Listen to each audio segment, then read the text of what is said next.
Ahmet, I think you are going to introduce yourself. Yeah, sure. And also let me share my PPT so I could go on it if it's okay. Just give me 2 sentences. I Sure. know Ahmet, I don't know Ahmet personally. I know him from one of the Taiwan publications where he also wrote on his topic of gangsters. And I thought that is perfect because it's suits to my term topic, this event. Yeah. So all other introduction, yes, is coming from Ahmet himself. Yeah, good afternoon, ladies and gentlemen. First of all, it's a great pleasure for me to be part of this seminar. And I am Ahmet Yitap. I am from Turkey. And I recently graduated from my PhD. I completed my PhD in National Sun Yat-sen University in Taiwan, Kaohsiung. And my PhD major was political science. And today, I am going to present you my book chapter, like the Dr. Astrid said, which was published. This book, you can also find it online. It's published by the Ankara University Press. And the title of this seminar is People's Republic of China, Taiwan, the Bamboo Union, and the other organized crime group in Taiwan. So Astrid, should I start or?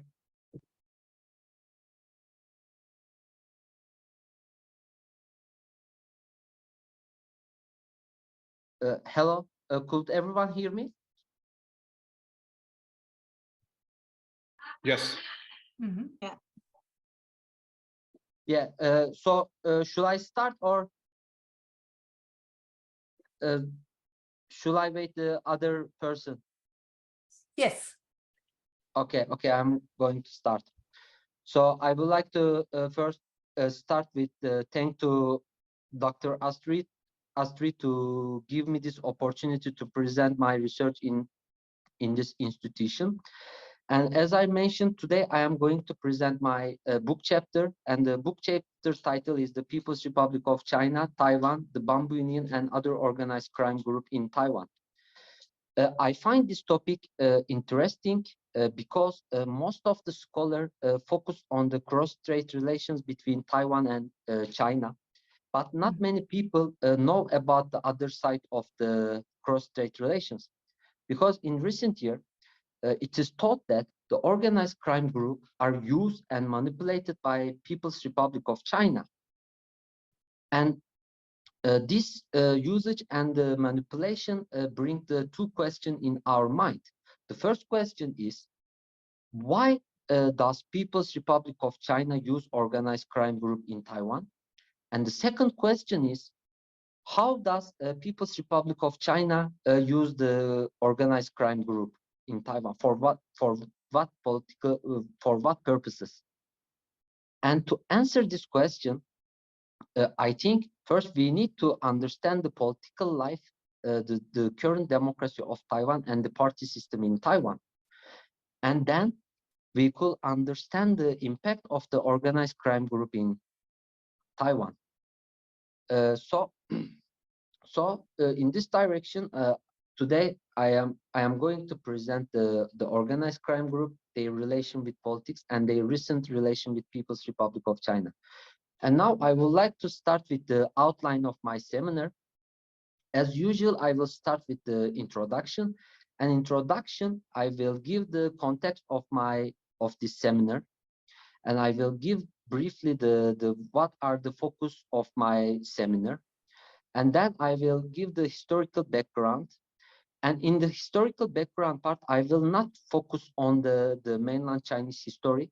Maybe we need 20 or 30 seminars to explain the mainland Chinese history because it's one of the oldest civilization in the world. So I will just focus on the Republic of China's history. And then I will talk about the road of democratization and the political life in Taiwan. Because Taiwan is a single issue society, and this single issue is the pro-unification and the pro-independence issue, and this issue create the political party system in Taiwan. And this social cleavage line divide the Taiwanese political party system into two. And to understand this party system and the role of democracy in Taiwan, actually it give us the good clue to understand the role of organized crime in Taiwan, and also to understand deeply the relationship between the People's Republic of China and the organized crime in Taiwan. And in this direction, in the next step of my seminar, I will give the history of the organized crime, and in this part I will talk about the relationship between the authoritarian regime in Taiwan and the organized crime relations. And then I will conclude my presentation with the bamboo chapter, and in this chapter I will talk about the Bamboo Union. And as I mentioned earlier, it is thought that in recent years the Bamboo Union is used and manipulated by People's Republic of China. And I will talk about the relationship between Bamboo Union and People's Republic of China. And Bamboo Union has now a political leg, which is the Chinese Unity Promotion Party. And this party is also supported by People's Republic of China. So and I will talk about the relationship between Bamboo Union, Chinese Unity Promotion Party, and People's Republic of China. And I will conclude my seminar with the recent relationship between Bamboo Union, Chinese Unity Promotion Party, and People's Republic of China. Taiwan, or the Republic of China, is one of the most strongest democracy in Asia. And especially the democratic transition, the political life, political party system, and the current democracy in Taiwan is attracted the attention of many scholars from different parts of the world. Because the political party system in Taiwan is really interesting, because unlike many countries in the world, Taiwan has a two-camp system, and this two-camp system is shaped based on the one issue. So Taiwan is a single-issue society, and this single issue is independence versus unification issue, or in other words, the identity issue shaped the Taiwan political life. And this issue divides the Taiwanese political party into two camps, as the Pan Blue and Pan Green camps. And also this single issue is directly related to relationship with People's Republic of China. And also it is, as you could understand, is also related to identity. And in addition to that, the organized crime group in Taiwan are strong, which was surprising for me when I start looking for that, because Taiwan is one of the safest country, and not many people expect that the organized crime group are strong in such a safest country, but they are really strong. And also the relationship between organized crime and the politics in Taiwan attracted the attention of many people in recent years. And especially after developing the relationship between People's Republic of China and organized crime, the Taiwan case become more and more interesting. So in short, in this seminar, first I will focus on the democratic transition, the political party system, and the political life in Taiwan. Then I will connect these topics with the organized crime in Taiwan, and I will conclude with the Bamboo Union. And before talking about the political life and the relationship between the politics and organized crime in Taiwan, I think it is useful to summarize the modern Taiwanese history. And in 1911, there was a revolution Xinhai in China. And as a result of this revolution, the Chinese imperial era ended, and in 2012, the Republic of China was established. And the Professor Tuang Wu in 2010 suggests that as a result of such a big event like the revolution or independence, in most of the case, there is a elite polarization in in these countries. But before going too deep, what does elite polarization mean? First, I would like to explain what does elite polarization means. Elite polarization means that the ideologically distinct parties in government and opposition polarize from one with each other, and they compete one with each other to govern the country. And one of the best example of elite polarization could be seen in Korea case, because during the 1950s, there was an elite polarization in Korea between the North and South Korea. And this elite polarization turned into Korea War. And the similar thing could be seen in Taiwan case. After the establishing the Republic of China, there was also the elite polarization in China, and the Chinese Communist Party and Chinese Nationalist Party, which is the KMT or Kuomintang, compete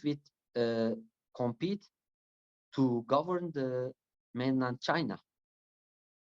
And as a result of the elite polarization, there is a civil war.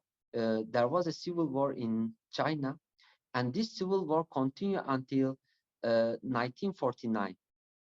And in 1949, the General Chiang Kai-shek lost the Chinese civil war and fled to Taiwan.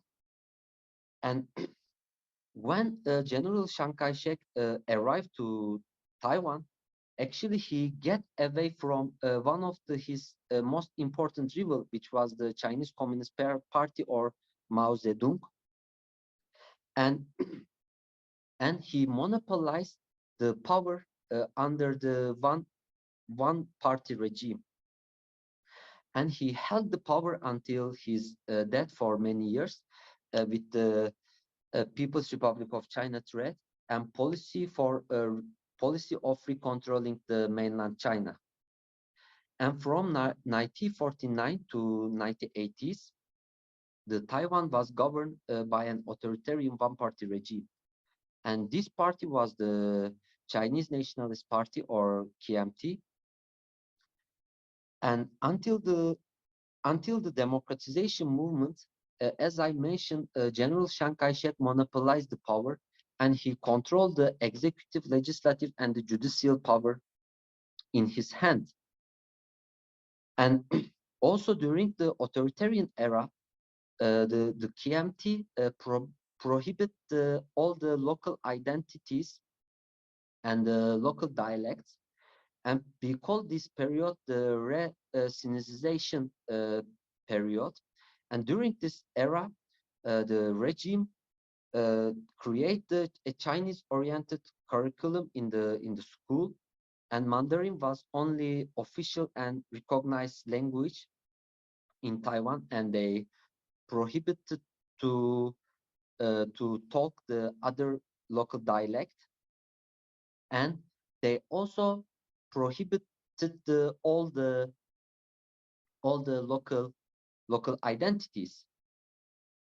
And especially with the economic growth started in 1970s, the democratization movement in Taiwan started as well, because as the modernization theory suggested, the economic growth and the social welfare bring the popular protest related to democratization. And we could see in the Taiwanese case, we could see also that the economic growth and the social welfare bring the democratization movements in Taiwan. And as a result of this democratization movement, in 1987, the martial law ended. And as a result of the end of martial law, the first general election was held in Taiwan in 1996. And now, according to Professor Huang, there are three factors behind the democratic development in Taiwan. The first factor was the economic growth, and the second factor was the development of political journals and the opposition movements. And in Chinese, we call it Tangwai for the opposition movements. And the third factor was the change in Taiwan's relationship with People's Republic of China. And according to author, these three factors pushed Taiwan into a road of democracy. And Huntington support the similar idea, but he thinks that the rapid development in the economy and the social development in Taiwan weakened the influence of the traditional Confucius thought. And basically, Huntington argued that the traditional Confucius thought prevent the democratization in Taiwan. And with the economic growth and the social development in Taiwan, the traditional Confucius thought weakened, and thanks to that, Taiwan became a democratic country.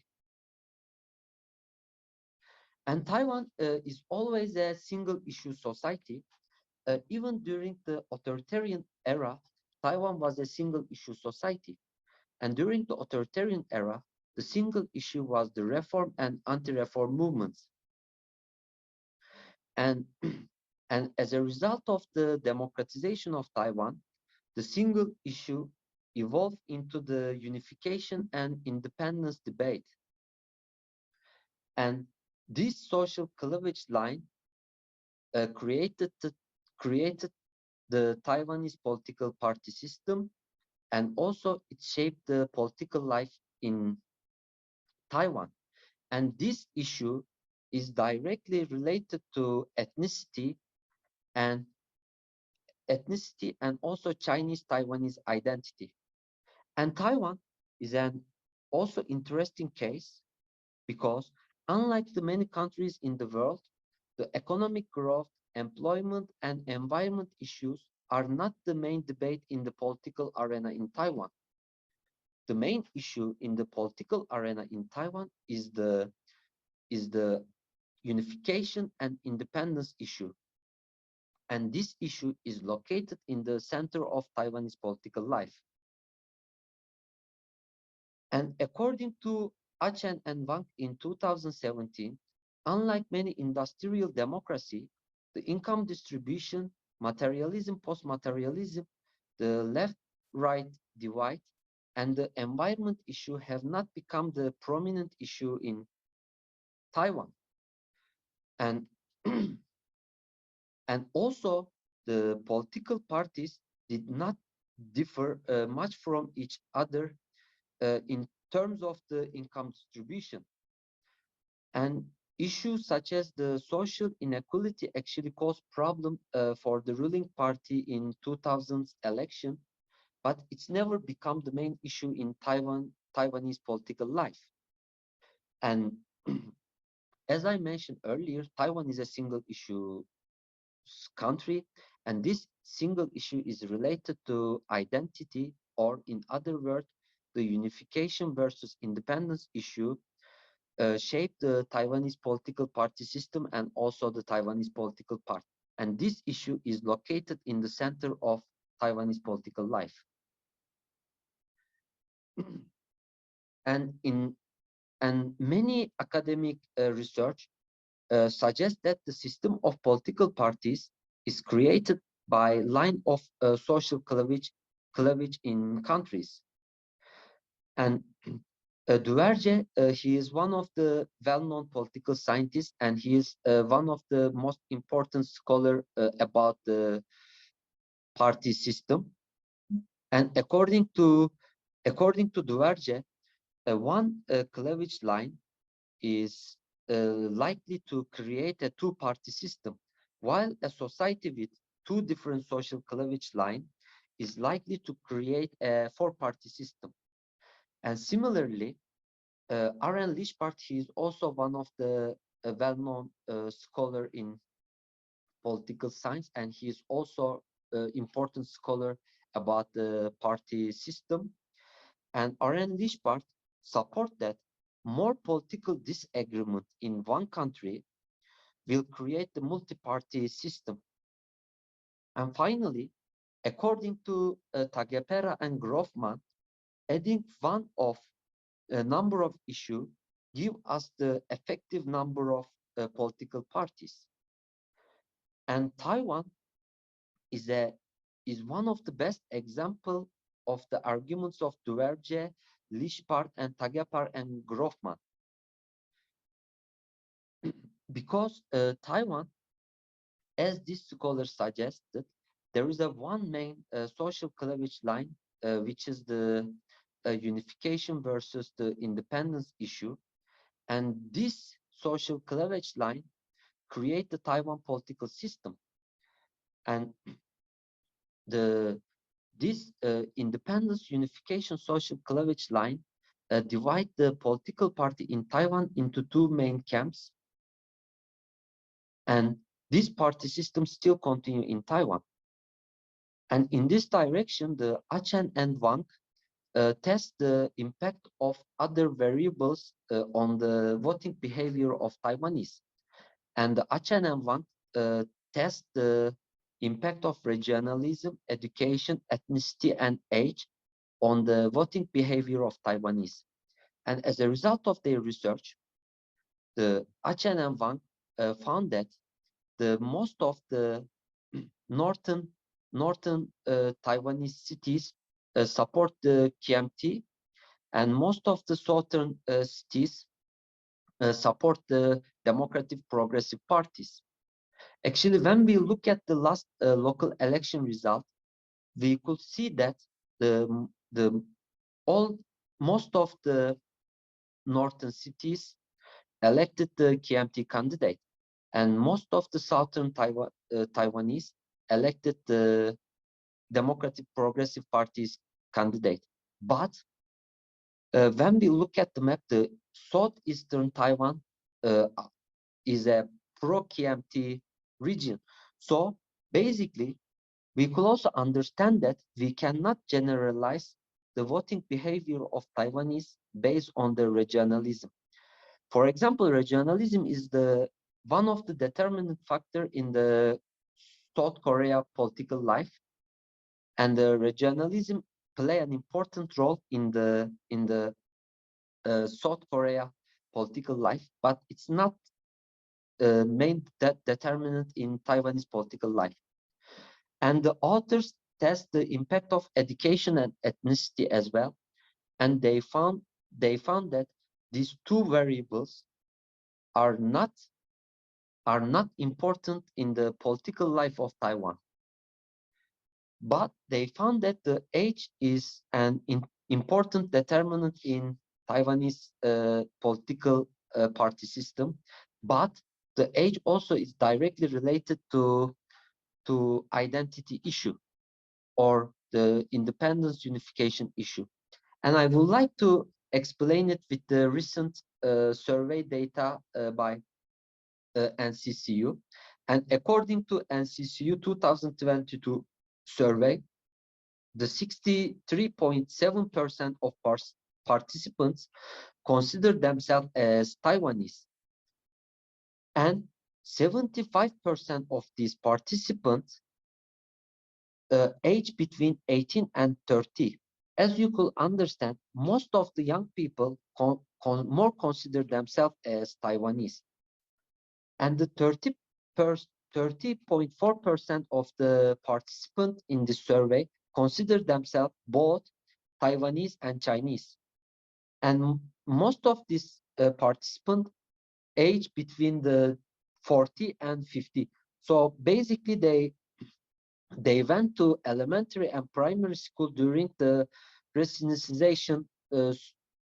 era, policy era. So basically when they went to school, actually it was during the authoritarian regime era, and in their curriculum it was created by the authoritarian era. So in short, there is the main issue in Taiwanese political life are the relation with People's Republic of China, sovereignty of the island, and the identity.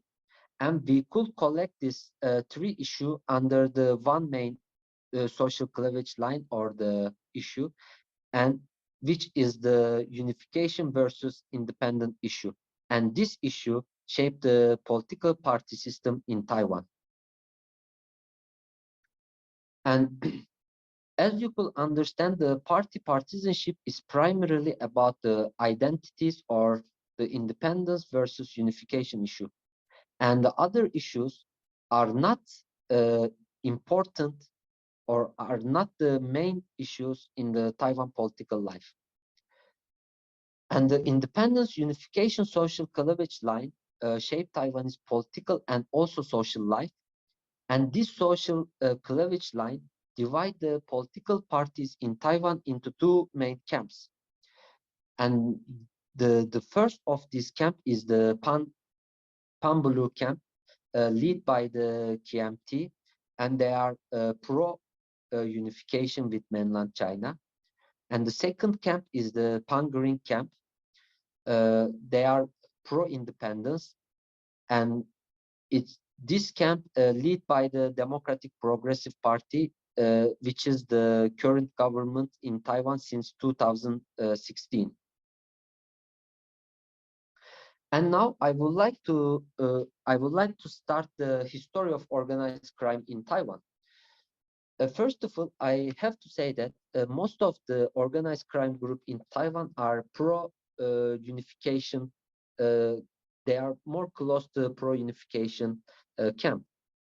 So, because their relation with political party actually started during the authoritarian era, and most of the authoritarian regime use the security apparatus to suppress the popular movement or the democratization movements. And in addition to security apparatus, they also benefited from the illegal organization, such as the organized crime group, or we could say that they even could use the terrorist organization. And in this respect, the Taiwan is good example of this situation, because the relationship between the politics and organized crime groups started during the authoritarian era. And during the KMT rule, many members of the organized crime group went into the politics, and they start to play an active and important role in politics. And the relationship between the politics and organized crime could be traced back to the era of General Chiang Kai-shek and Chiang Ching-kuo. And especially, and it is seen that the relationship between KMT and organized crime group deepened during the Lee Teng-hui's period.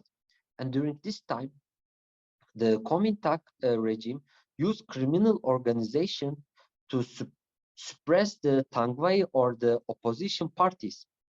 And during this time, the KMT had a purpose to control people with the pressure by force.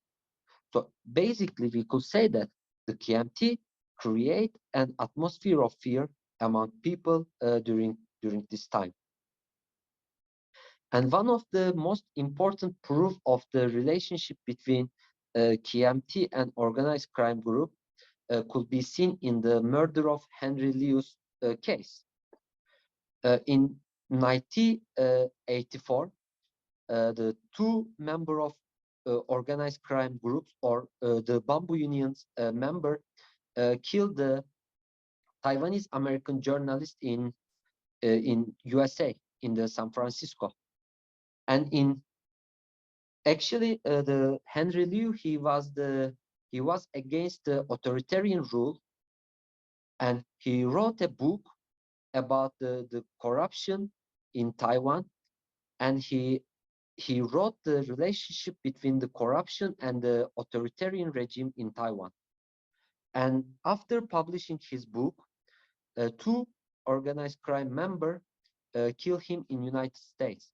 And according to Washington Post News in 1985, the Taiwan official said two members of Bamboo Union arrested in a government crackdown on organized crime were questioned about the murder of Henry Liu, and they said that the government intelligence officer knew of it in advance. But now Taiwan is a democratic country, but still the relationship between the organized crime group and politics continue. And these organized crime members still active in the politics.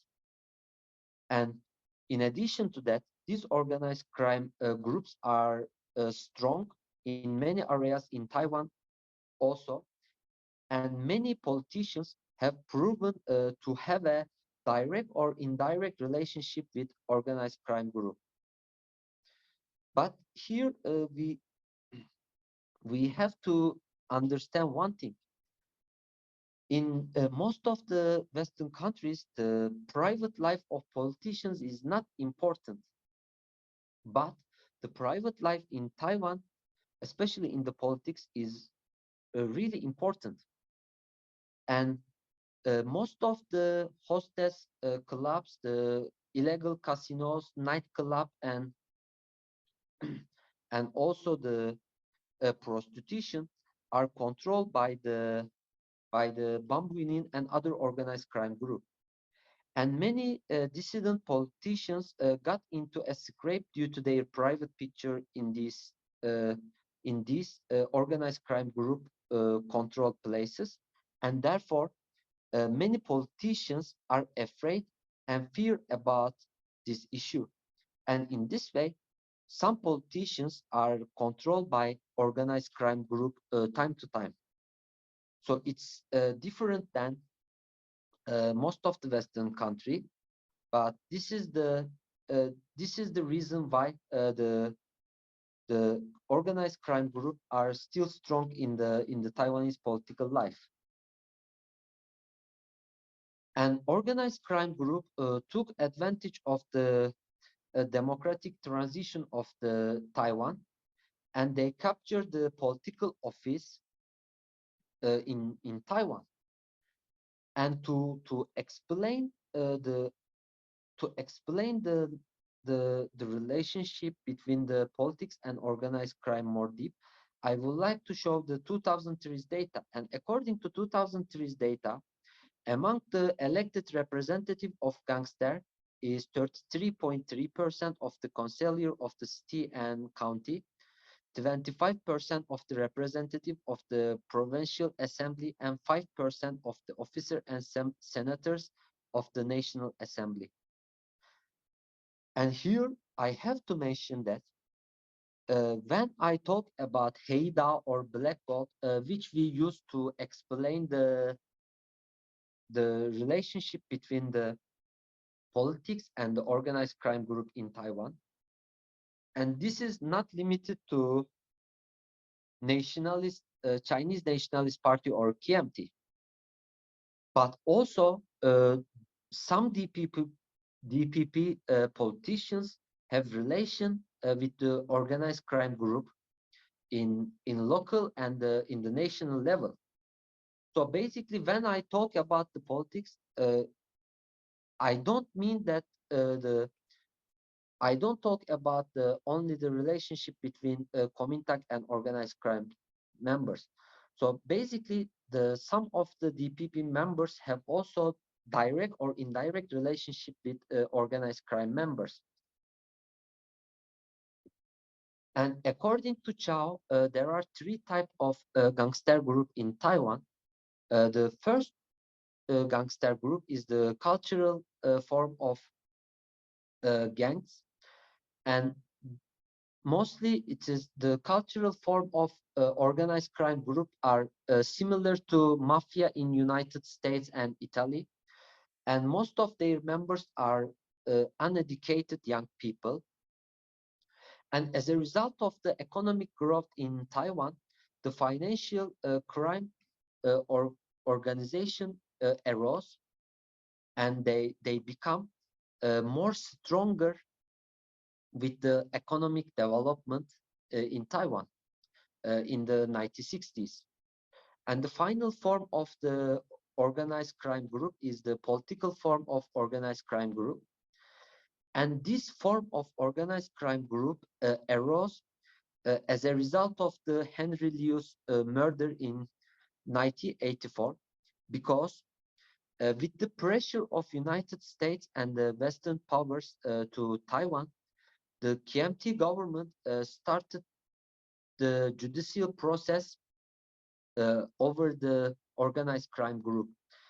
And these or some member of organized crime group went into the politics to protect themselves from the judicial process. And according to the National Police Agency of Taiwan, the Taiwanese gangs are divided based on their ethnicity, and the two of the most biggest organized crime group in Taiwan are Bamboo and 4C's gang. Most of their members are the main Chinese mainlanders, and the one of the biggest organized crime group is Tian Tao Meng, and this organized crime consists mainly the Hakkanese people, and most of their ancestors come from the province of Fujian in mainland China. And as I mentioned earlier, the Bamboo Union is the biggest organized crime group in Taiwan. And this Bamboo Union was established in 1950s by the Chinese mainlanders, and most of Bamboo Union's members family come from the military families, and some of them were even inside the General Chiang Kai-shek army during the Civil War, and when General Chiang Kai-shek army came to Taiwan. And the Bamboo activities are construction, the security services, debt collection, the illegal casinos, hostess club, karaoke bar, and prostitution. And according to Taiwan Police Department, Bamboo Union has 68 branches, and it has 1,171 members. But there are different data about the number of members of Bamboo Union, and I will show the other data about the number in the next slide. And also interestingly, Bamboo Union is an international organization. It's an international crime organized group. Actually, it surprised me when I start to look for the source about the Bamboo Union, because I didn't expect an international organization. I was thinking that the Bamboo Union is a local or a domestic organization, but it's turned out that actually Bamboo is a really international organized crime group, and it operates in the United States, Canada, Australia, Europe, and different parts of Asia. And maybe some of you familiar about the accusation of Rodrigo Duterte. In 2017, the former president of Philippines, Rodrigo Duterte, accused of Bamboo Union of being the head of the drug crisis in his country. And Rodrigo Duterte support that the most of the drug in Philippines come from the Bamboo Union, and he accused the Bamboo Union about this issue. And now I would like to talk about the the other sources about the number of members. And according to Washington Post News, the Bamboo Union has more than 15,000 members. I don't think that this is a correct number, because I think this number is over exaggerated.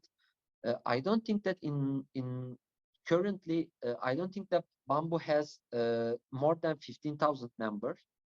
And according to second sources, which is the Financial Times news in 2017, and this news said that the Bamboo Union has between 3,000 and 4,000 members. And also in the news, it's mentioned about the acquisition by the Rodrigo Duterte as well. And it say that the Bamboo Union accused by Rodrigo Duterte of being behind his country's drug problem. And before talking to the relationship between Bamboo Union and People's Republic of China, first I would like to talk about the relationship between Bamboo Union and the authoritarian regime. And especially after the 1979 Kaohsiung incidents, KMT officials met with Bamboo Union leader, and we know that during this time, KMT used member of Bamboo Union to suppress the popular protest and the democratic movement by force. And one of the example could be seen in murder of Henry Liu case, and which I was taught in the slide 12. And in 1984, the two members of Bamboo Union killed Henry Liu in United States in San Francisco. And there is other documents related to relationship between KMT and Bamboo Union. And according to Taiwan news in 2020, since 1960 up to 19 Bamboo Union member had risen to top government position after graduating from military, police, and intelligence academy. And some of the Bamboo Union member had even entered the film industry and run newspaper or magazine in Taiwan. And now I would like to talk about the relationship between Bamboo Union and People's Republic of China, because in recent years it is thought that the People's Republic of China used and manipulated Bamboo Union and some of the other organized crime group. And after the election success in 2016, Taiwan went into a more pro-independence direction, because we know that the main point in the agenda of Democratic Progressive Party and also Tsai Ing-wen is the independence of Taiwan, soon or late. And because of this reason, People's Republic of China start the soft and hard approaches toward the Taiwan. In the political arena, People's Republic of China started the hard approaches toward Taiwan. And in this direction, People's Republic of China isolate the Taiwan in the international arena. And we could see that since 2016, Taiwan has lost many of her allies, and many countries changed their recognition into People's Republic of China rather than Taiwan. And as you could understand, after 2016, PRC launched a multilateral policy to impress, frighten, and disturb the Taiwan and the Taiwanese.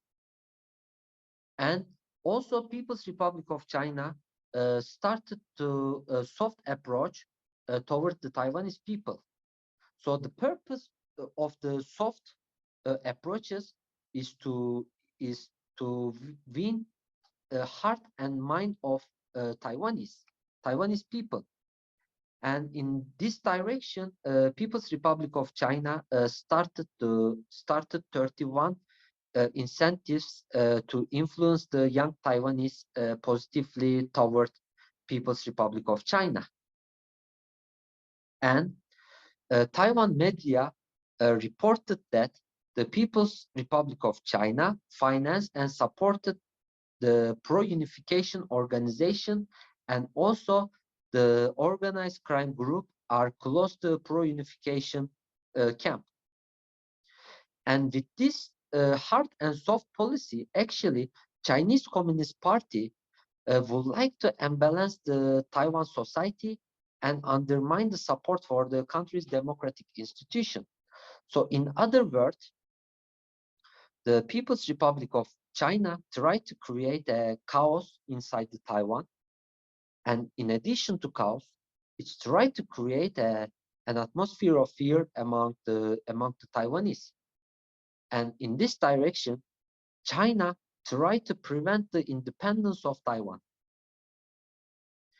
And one of the group that China recently used is the Bamboo Union and its political leg, which is the Chinese Unity Promotion Party. And now I would like to talk about a little bit about this Chinese Unity Promotion Party.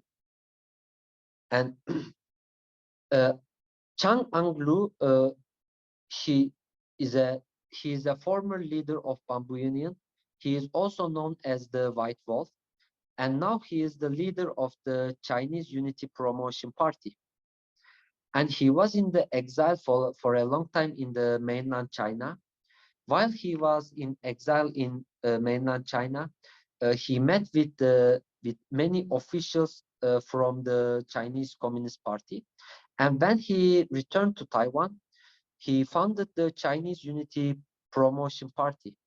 And as you could understand, the Chinese Unity Promotion Party is a pro-unification party, but unlike the KMT, CUPP support the unification under the People's Republic of China government. And also in recent years, the Bamboo and its political leg, CUPP, and the PRC relation draws the attention. And I also see some similarities between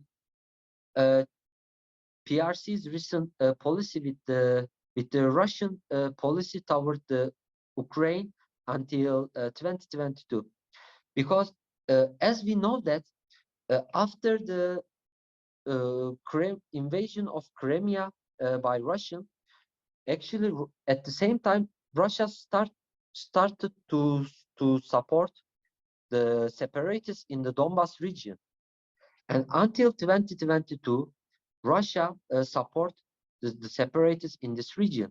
And we all know that in 2022 Russia invaded these two regions. And in terms of the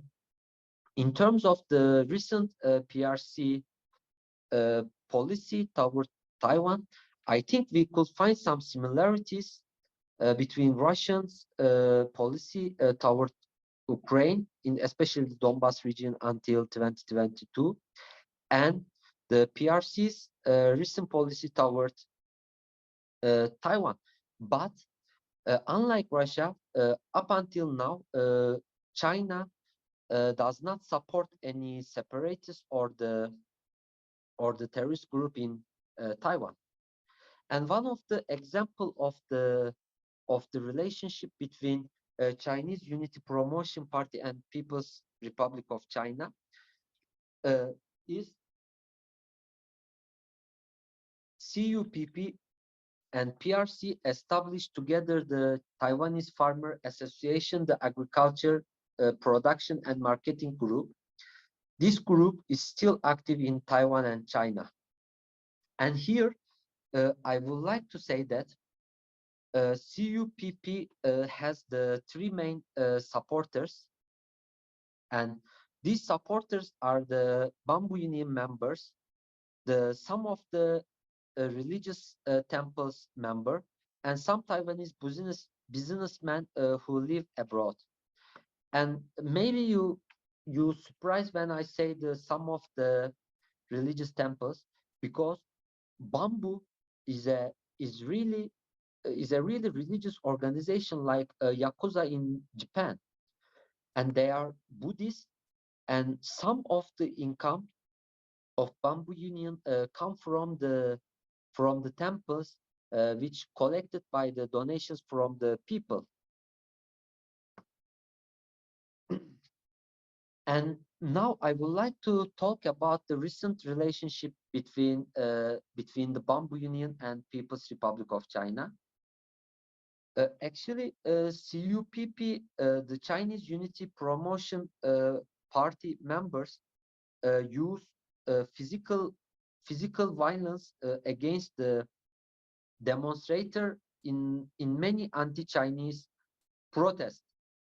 And one of the example could be seen in 2014, because in 2014 there was a sunflower movement in Taiwan, and the people, and especially the young people, protest the passing of the cross-strait service trade agreement with mainland China. And in 2014, as a result of the sunflower movement, the Bamboo Union and CUPP started the Carnation movement.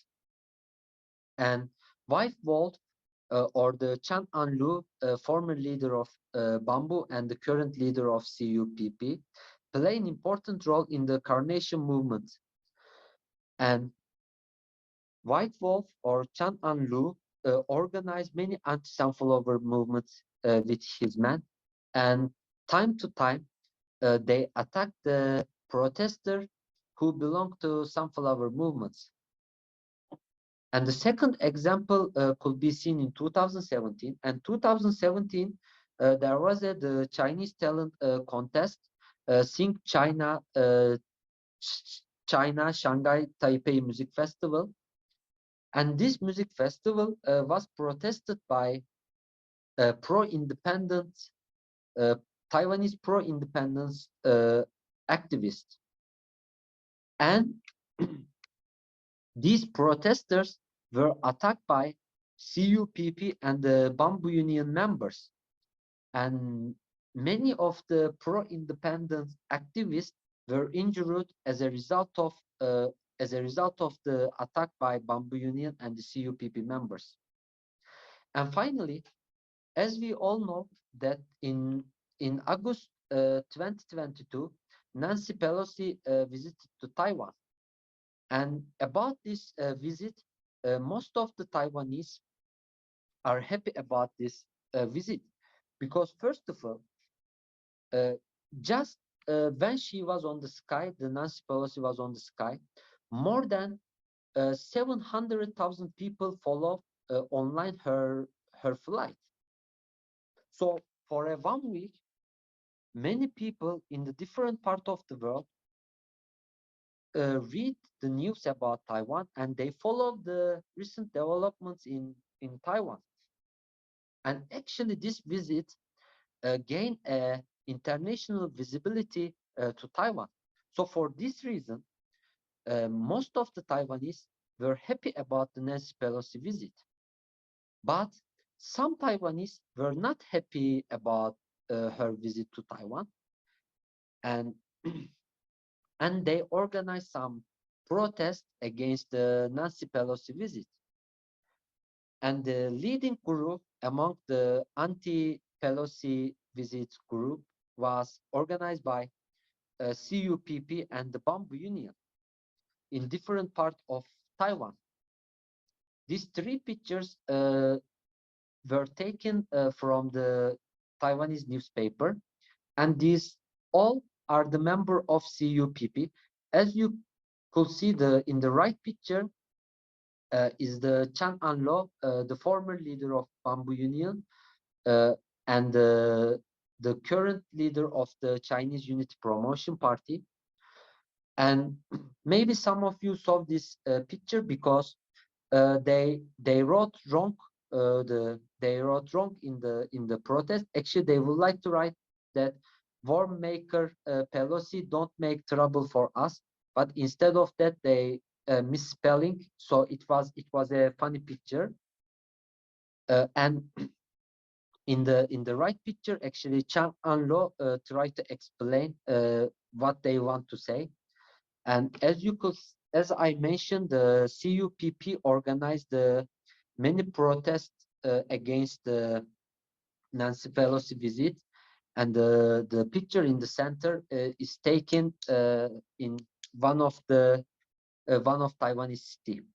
And in conclusion, I would like to conclude my seminar now. Bamboo Union is not strong as in the politics like the authoritarian era, and also its political leg, the Chinese Unity Promotion Party, is not a strong party in Taiwan. And also the DPP continue fight against the organized crime group in Taiwan. But after the Ukrainian war, and especially after seeing what happened in Ukraine, Taiwan should be careful about the relationship between Bamboo and People's Republic of China, because in currently the Bamboo Union move to more the unification purposes, and this organization is used by People's Republic of China for the unification purposes. And it seems like that the Bamboo is like an enemy inside the country. And I consider the Bamboo Union as a Trojan horse of People's Republic of China in Taiwan. And in the future, this group could be a bigger problem for the freedom of Taiwan. And when China decide to launch a military operation to Taiwan, they could even use this organization because they have the gun and they have power to kill the innocent people. So People's Republic of China could use this organization also inside their military operation as well. So as a result, the Taiwan should be careful about it. And finally, the Taiwanese law enforcement agency should step in when necessary and show that the state has the power to stop the activities of Bamboo Union. And also, it should show that the Taiwan law enforcement agency could cut the relationship between Bamboo Union and People's Republic of China. And these are the references that I use in my seminar. And these are the online sources that I use in this seminar. As you could see, there is a YouTube link. This YouTube link is broadcasted by the Vice News in USA, and they broadcasted a video about the Bamboo Union, which lasts around 20 minutes. So if you would like to get more information about the Bamboo Union and the recent relationship between People's Republic of China and Bamboo Union, you could also watch this video. And I would like to thank all the audience. And again, I would like to talk to Dr. Astrid to give me this chance to present my research and my and to present my idea about this relationship. Thanks for listening again. Yeah, thank you very much. I think our audience has many questions. I would invite you, everybody, to raise a question. And there is already one question in the chat. Can you see it? Yeah, I could see it. And it say that you say Bamboo Union operates mafiatic business, but also is a religious organization income from temple. How the ordinary people? Okay. Okay. So I think these are two separate questions, because one of them is related to religious temples, and the second one about the private life. So first of all, I could start with the first question about the religious temple. Yeah. First of all, I didn't say that Bamboo Union is a religious organization. I say that they are a conservative group. So in other words, most of the member in Bamboo, they are religious, and they are Buddhist. Actually, it's also similar to many cases in Japan. Also, Yakuza, we know that it's a religious organization. It's their member are also religious. So for Asia and for also mafia in Europe and United States, they are also religious people. So to be a religious is not an actually interesting issue. But in terms of your second question,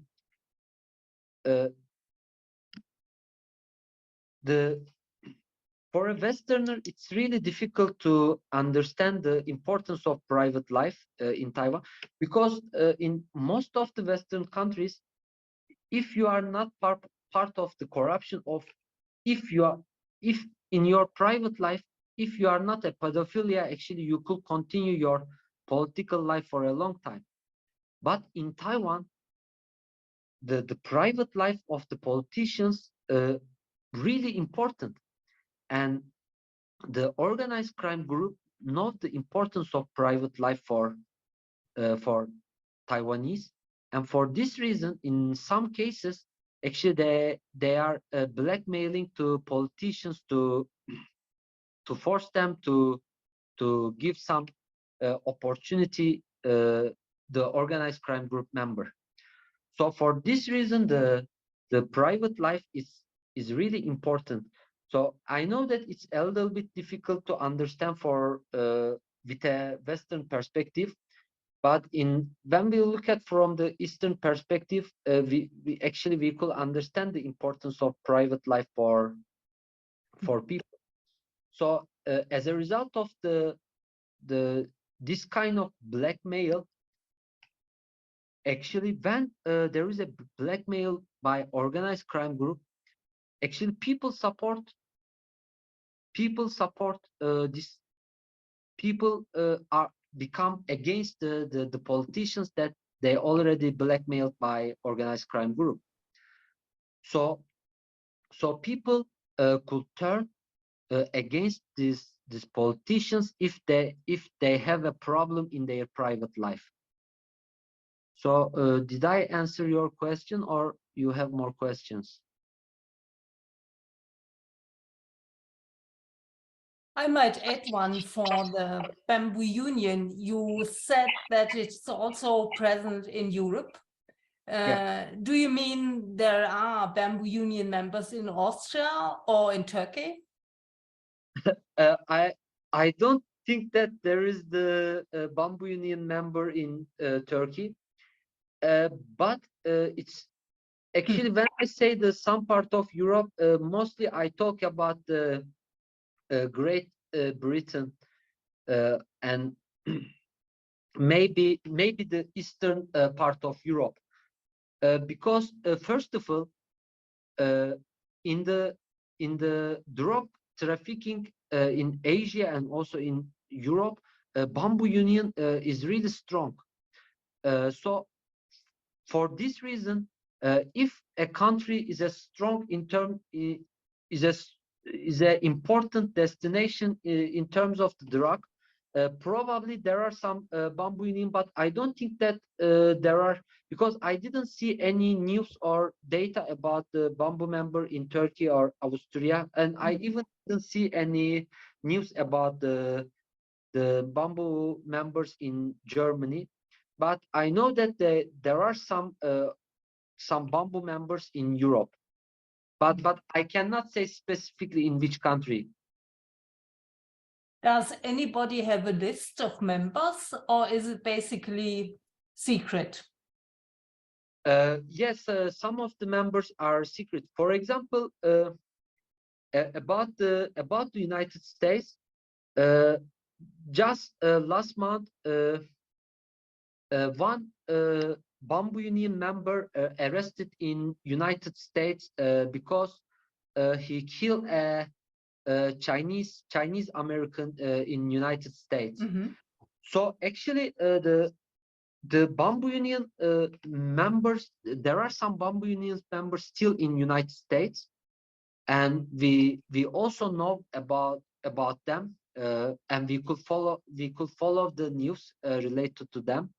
And also we know that they are still strong in some part of Asia, for example in the Philippines, and like Rodrigo Duterte accused, bamboo is really important in the drug trafficking in Asia. And also last month, maybe you saw the news that there is a human trekking by the from the Taiwan to Cambodia, and this also human trafficking is also controlled by Bamboo Union. So just last month, 3 members of Bamboo Union arrested because of the human trafficking.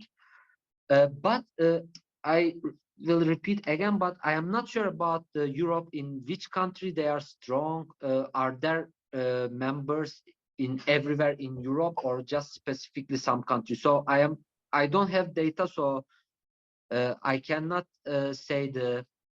I cannot give clear answer about the Europe. And your university, were you approached by the Bamboo Union, or do you know of any fellow students in Taiwan who have been approached? Actually, I meet with one guy because first of all, when I was doing this research, I interviewed with one German journalist. He also focused on the Bamboo Union, and especially he focused on the recent relationship between Bamboo Union and China. After interviewing with him, he's also a foreigner, so he was not inside the Bamboo Union, and I asked him about, have you ever meet with someone in Bamboo Union? But he said that he didn't meet. So for this reason, I asked one of my friend whether she knows someone member of organized crime group or Bamboo Union member, and she thanks to her, actually I found one guy. For a long time he was in the Bamboo Union. He and his actually his father was the member of Bamboo Union. But he decided to continue the university, and he understood that this organized crime lifestyle or the gangster lifestyle is not for him, and because of that reason he tried to get away from the Bamboo Union. And I asked him about the inside information, etc.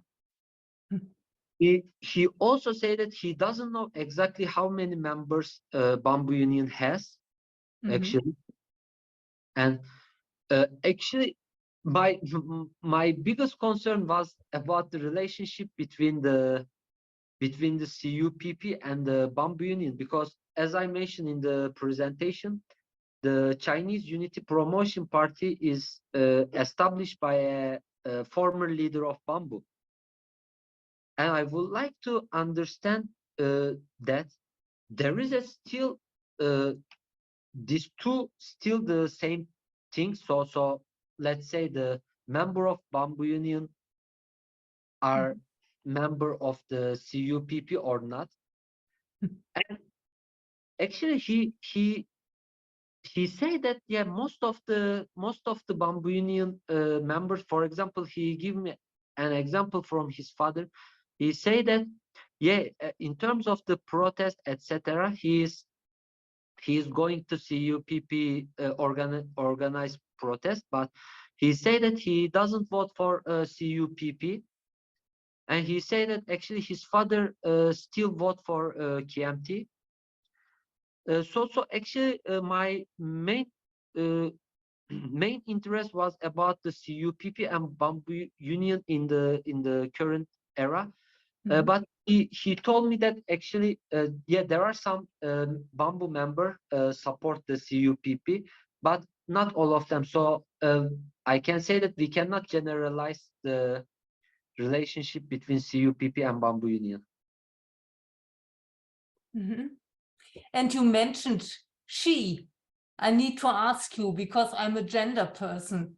Yeah, does Bamboo Union have female members or? my friend is a she, and she introduced me with one of her friends, and was he. Okay. So but to be honest, I also didn't know about the female member of Bamboo Union, because I know that there are some the ladies exist inside the Bamboo Union, but I don't know their role inside the Bamboo Union. Actually, this is interesting. And when I was searching about the Bamboo Union, actually I didn't search about the gender, the female members in Bamboo Union, etc. Actually, it could be an interesting topic in the future. Next research, please. Sasha. Have to unmute myself, right? Yeah, thank you very much for the very insightful lecture. I know mafia is really a hard nut to crack, and the corruption really seems to be everywhere, even in the EU, as we have recently seen, corruption is a major challenge. I wonder, do you believe that with a demographical generational change, as the Waishangran are a dying breed and most population are now the so-called natural born Taiwanese and have no attachment to China, the Bamboo Union will lose its momentum, and there will be less and less patriots to support China's unification goals. So, yeah, you mentioned that the Bamboo Union got weaker. Yeah. So is this the trajectory? Actually, Bamboo Union is not weakened, but like you said, actually, especially among the young generation, they start to more consider themselves as a Taiwanese, like you said. So basically, they move from the unification issue set. But interestingly, actually, the Bamboo Union is still active. Yeah, they have still members, but they are not strong like especially like the authoritarian era. But this is my real concern, because during the since the 2014, when I look at the Russian policy toward Ukraine, actually we could see some similarities between People's Republic of China and Russia's policy, because especially in the after the invasion of Crimea, Russia support the separatists 100%, and in 2022 we saw that on September 2022 Russia invaded these two regions, or in other words the Donbas region. So that's my concern. Yes, that's true that Bamboo is not strong, and they are not and its political leg also, it's not strong. Maybe they even don't have the 1% vote, but My concern is if PRC decide to start a military operation to Taiwan, maybe they could, maybe it could use this organized crime group in advance. So this is my basically the concern about the future.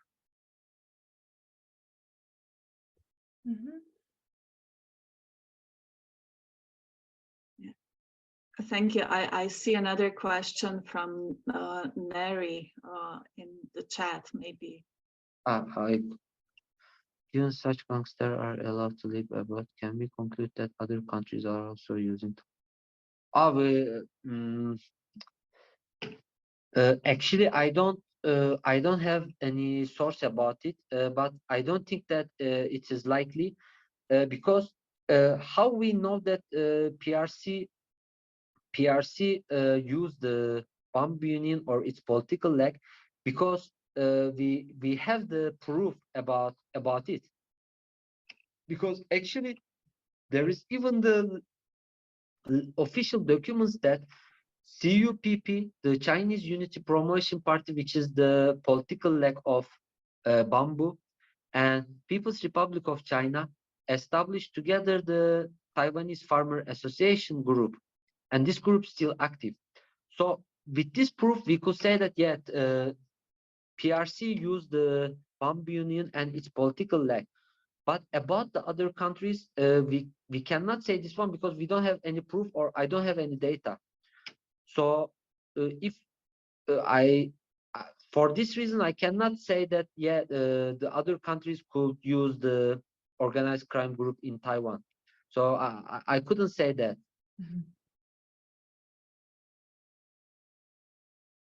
But as we have seen, the corruption is also visible, active within Europe. Yeah. So might simply have another title or be organized. We don't know about that yet.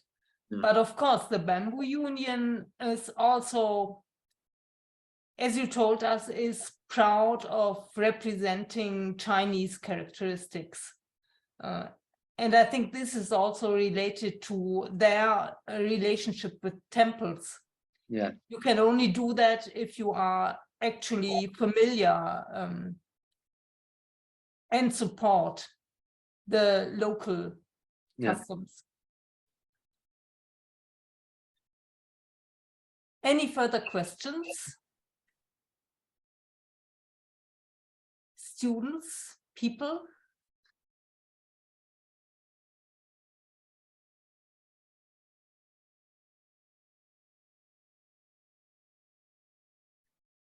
Yes, so there is an answer by Neri and another question.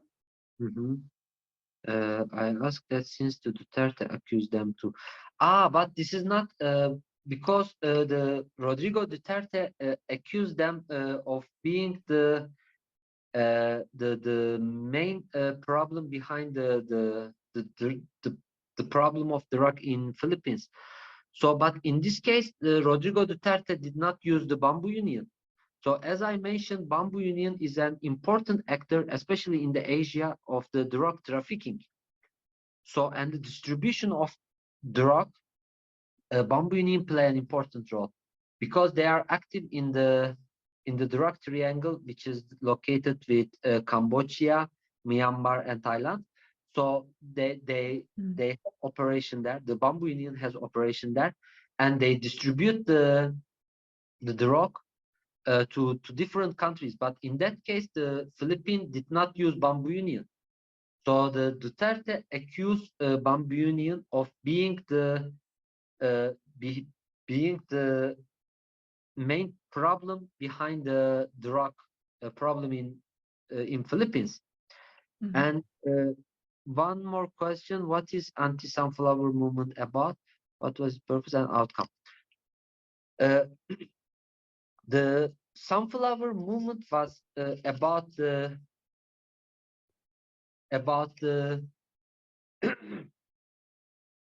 it was about the actually pro-independence protest, and against this sunflower movement CUPP and other pro-unification, some of the pro-unification group started the Carnation movement, and the Carnation movement was actually about against the sunflower movement, and it tried to create a visibility in the international arena that there are some people protest the cross-strait service trade agreement, but still there are some people in Taiwan that they are pro-unification with the People's Republic of China. So actually they are not strong like the sunflower movement, because we saw the impact of sunflower movement in 2016 election. So one of the reasons that KMT government change was the sunflower movements. So basically the Carnation movement and the anti-sunflower movement was not that strong like sunflower movement, but still it's tried to show the visibility of the unification side as well. So basically they were against the sunflower movement. So the purpose also it tried to show the visibility of the people are against the sunflower movement. Mark, what does a hand mean? Does it mean you do have a question? Then please simply open your voice and ask said question.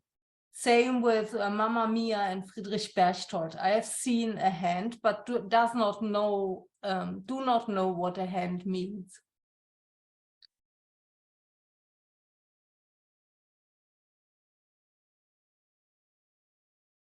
No reaction so far?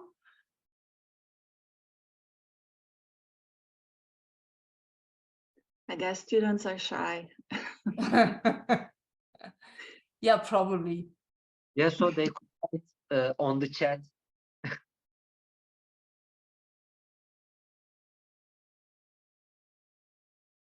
Then we can, of course, collect all the questions we still have.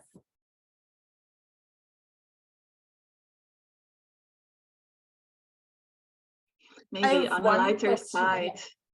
Please go ahead. No, you probably spent quite a few years in Taiwan, right, for your doctoral degree. I wonder, how safe did you feel? And how safe do you feel in Turkey?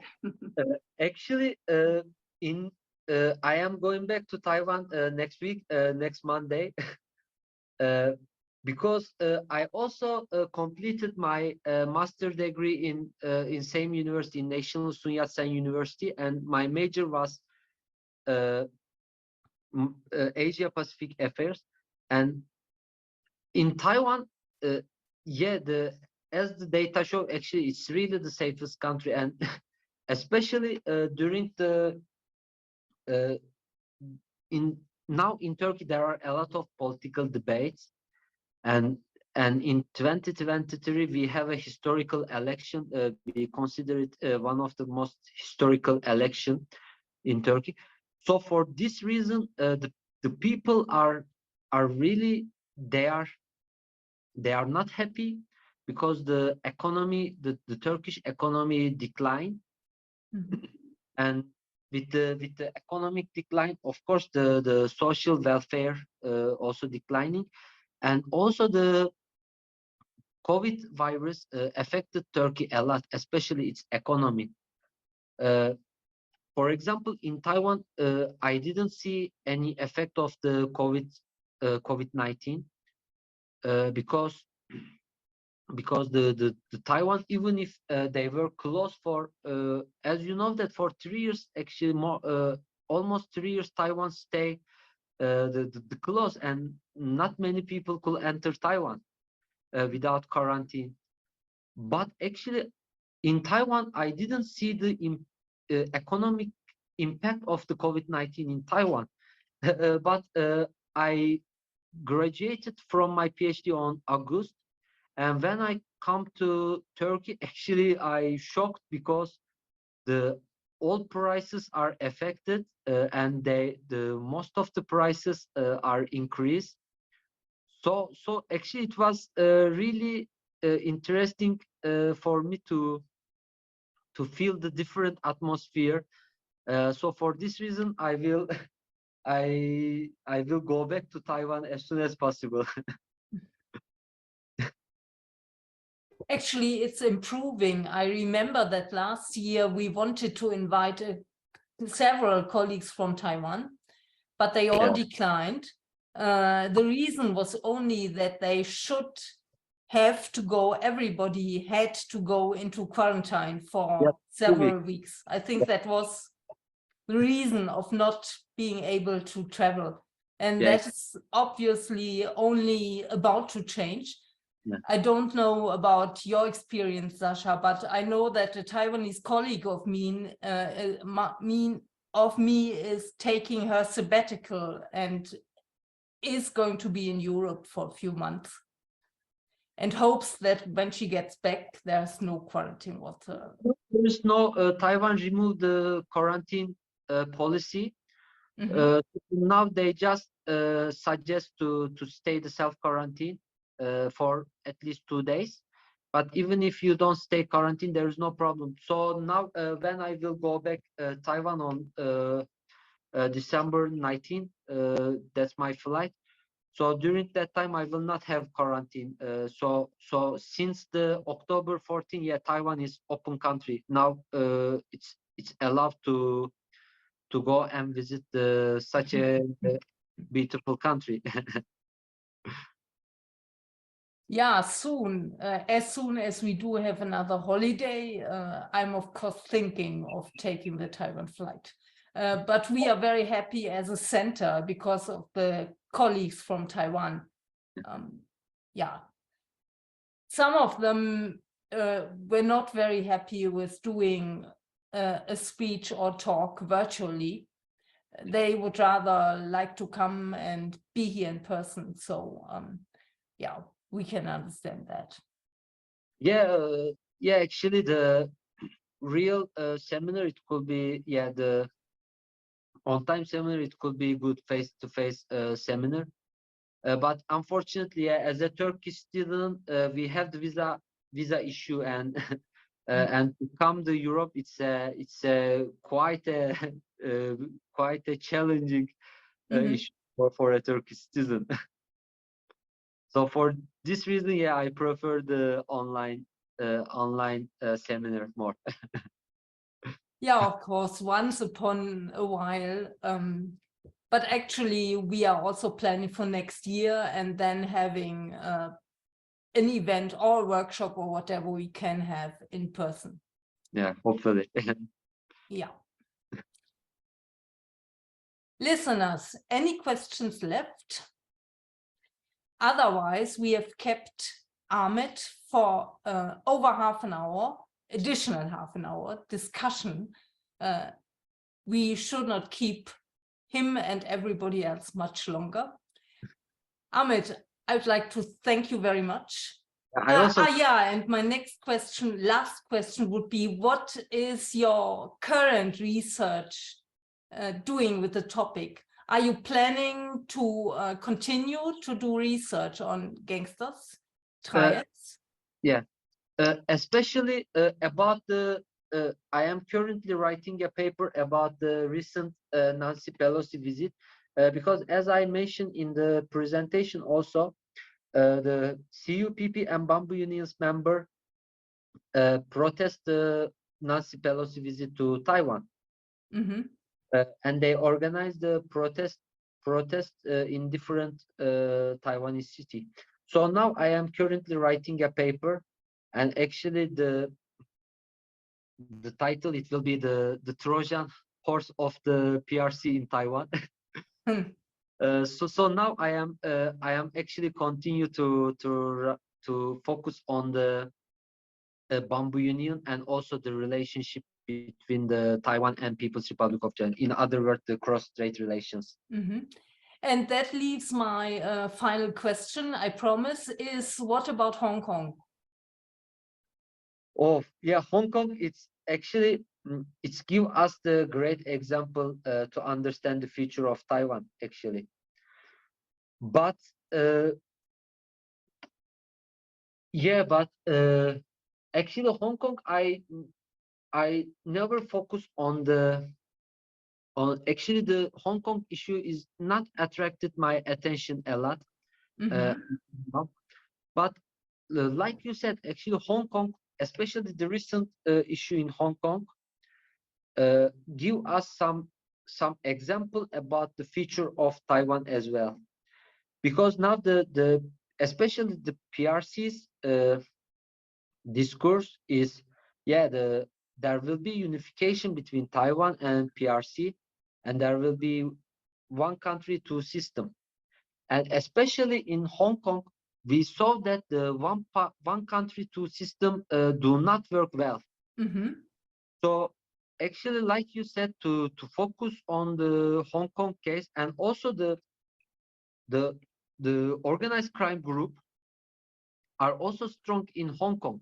I don't know how they are strong in politics, in the Hong Kong political life. I don't know, but I know that, yeah, for example, Key 4 gang group in Hong Kong, they have also relationship with Bamboo Union. So maybe to involve the Hong Kong case into my research, it could be interesting, and it could be more interesting research paper maybe to include the Hong Kong. Yeah, that would be very interesting. That is that far. I've always heard that triads are coming via Hong Kong or coming from Hong Kong. Exactly. Or are based in Hong Kong. You even have it in film. Yeah, yeah. Actually, The Bad like, Hong Kong. yeah, there are a lot of triads. Also, they are strong in Hong Kong, and they have also connection with the organized crime group in Taiwan. Yeah, that there could be an interesting topic. Yeah, specifically because there are already Hong Kong institutions who have left Hong Kong and are moving to Taiwan because of free press or whatever. That would, at the same, that would be interesting for gangsters, for illegal events, if you need a certain kind of freedom. Yeah. Yeah, thank you very much.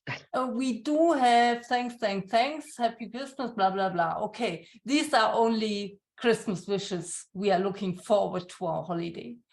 Yeah. And wish you and wish everybody a nice Christmas and a happy beginning of the new year. Yeah. Thank you. Thank you very much. Thank you. Thank you. Thank you too. Thank you for this opportunity. Thank you very much. And happy Christmas.